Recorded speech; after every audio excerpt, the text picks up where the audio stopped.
Tujingkal hui le bu ki tho chun si Zoulen te umna relief camp eti hian ai bol pi tawin kon ho chu koina veranda zong bon changken ale mang tan eti kitchen lang zong khu kitchen lang yong ko le kha e lem thang awang si zu ta azang lei khan ne kiti chu ka thowai tai chi tu to ka chak sangu condition le hin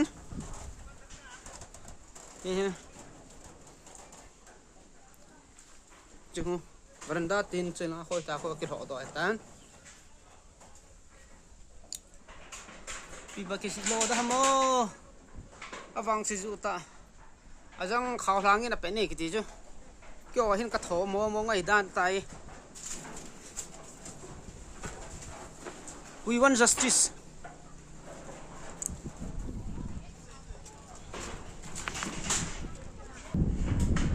we want justice, we want separate administration.